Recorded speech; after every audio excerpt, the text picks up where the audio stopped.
We'll learn the laws of Bais Habechirah.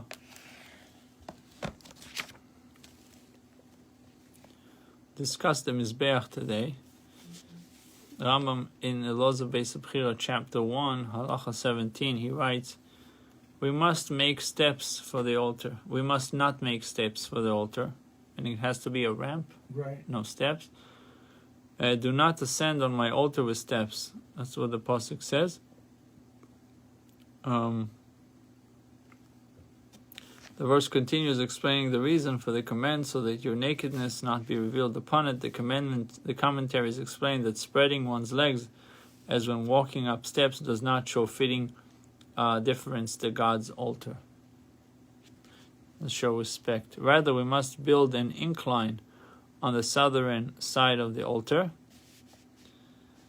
to the left when facing the temple, diminishing in height as it declines from the top of the altar until the earth.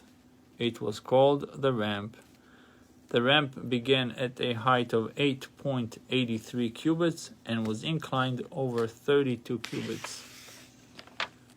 Anyone who ascends the altar with steps violates a negative command and is given lashes. Similarly, anyone who demolishes a single stone from the altar, any part of the temple building or the floor of the temple courtyard between the entrance hall and the altar with a destructive intent is liable for lashes. As the Deuteronomy states, and you shall destroy the altars, do not do so to God your God. One is only liable if his intent was to destroy. If he had intended to improve upon the building, there is no prohibition. Therefore, when King Herod desired to beautify the temple, as mentioned in halacha 11, he was allowed to tear down the previous structure. I also mentioned this prohibition in Hilchos Yesod HaTorah. There he does not restrict the scope of the prohibition and state that it applies throughout the temple courtyard, including the area outside the region specified here.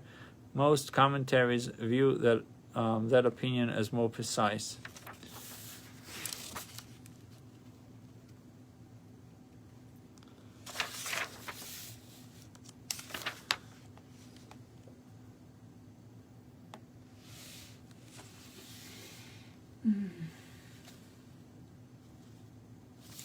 So we mentioned Herod, so I would go back to Herod. It says, Herod slaughtered many sages.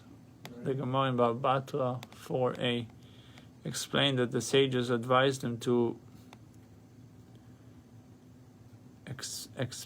expiate.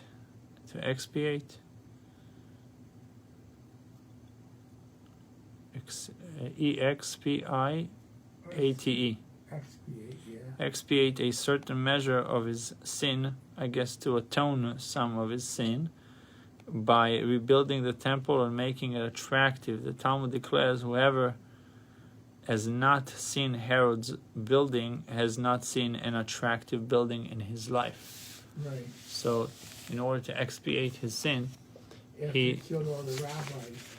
He built it, but he built it so beautiful that he left one person, one of them alive. Yeah, I think it was Rabbi ben Shattach. But he made it so beautiful. The rabbi said, if you didn't see the building, you didn't see a beautiful building in your life. He built the Bais Habechirah. He built